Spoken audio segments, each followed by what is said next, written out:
অবস্থাতে অ্যাসাল্ট হোক, অপমানিত হোক, অপদস্থ হোক, লাঞ্ছিত হোক, তারা ধর্ম পালন করতে পারবে না, এটা আমরা চাই না। কিন্তু এইটা আমরা চাই না যে ধর্মের নামে ধর্মকে আড়াল করে সামনে রেখে এদেশকে বিক্রি করার ষড়যন্ত্র করবে, সেটা আমরা চাই না। আপনারা জানেন বাংলার মানুষ কিন্তু যারা হিন্দু সম্প্রদায় তারা কিন্তু দেবী ভক্ত, রাম ভক্ত না। আপনাদের অনেকেরই জানা নেই যে হিন্দুদের মধ্যে সমস্ত হিন্দুরা কিন্তু একই দেবীর, একই ভূতের, একই মূর্তির ভক্ত হয় না। এক এক এলাকায় এক এক ধরনের মূর্তি তারা ভক্ত হয়। যেমন বাংলার মধ্যে সবচেয়ে বেশি দেবী ভক্ত, কিন্তু ইউপির মধ্যে এবং মুদির এলাকায় সেখানে তোরা রামের ভক্ত। বাংলাদেশ হলো দেবী ভক্ত, মুদির গ্রুপ তারা হলো রামের ভক্ত।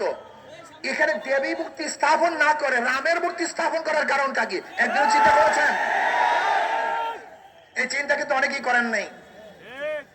এখানে দেবী এবং রাম উদ্দেশ্য নয়, এখানে উদ্দেশ্য হলো দেশটাকে গ্রাস করা, দেশটাকে দখল করা।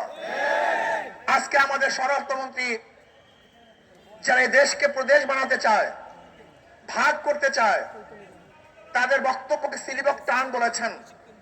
এটা সিলিবক টান হয়ে গেছে, কিন্তু আবার নতুন ভাবে জঙ্গি সৃষ্টি করতেছে।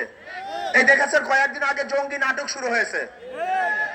এই জঙ্গি নাটক এটা বাংলাদেশের কোন সংস্কৃতি নয়, এটা ভারতের এক সংস্কৃতি।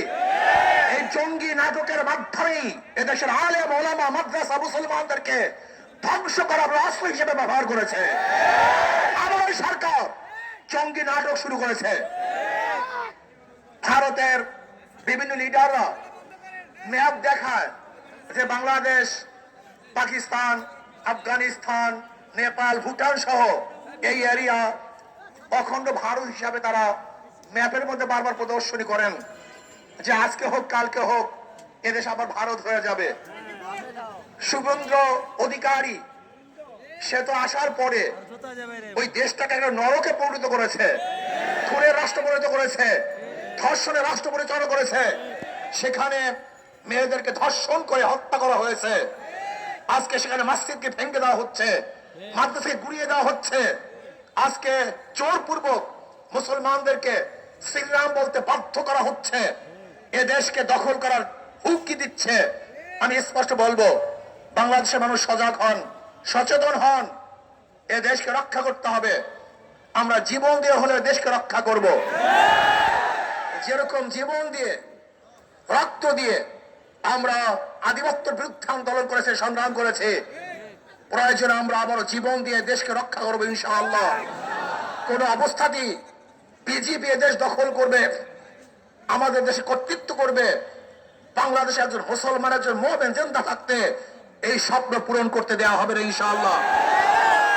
আজকে বাংলাদেশ সরকারকে বলবো, বহুত বুক ভরা আশা নিয়ে মানুষ আপনাকে ক্ষমতায় বসিয়েছে, কিন্তু খবরদার যিনি মানুষের সাথে, জনগণের সাথে প্রতারণা করেন, তামাশা করেন, তার বাংলাদেশের মানুষ 47 রক্ত দিয়েছে, 71 রক্ত দিয়েছে, বারবার রক্ত দিয়েছে, 24 রক্ত দিয়েছে, প্রয়োজন আবারও রক্ত দিয়ে আপনার সমস্ত ধ্বংসাত্মক কার্যক্রম থেকে মানুষ ফিরিয়ে দিবেই দিবে ইনশাআল্লাহ। কাজী জঙ্গি নাটক বন্ধ করুন, ইসলাম হুকুমত কায়েম করুন, জুলাইয়ের ইসলামের সাথে এবং দেশের সাংঘর্ষিক যে সংঘর্ষ সেই পয়েন্টগুলি নেই, সেই জুলাই সনদ বাস্তবায়ন করতে হবে।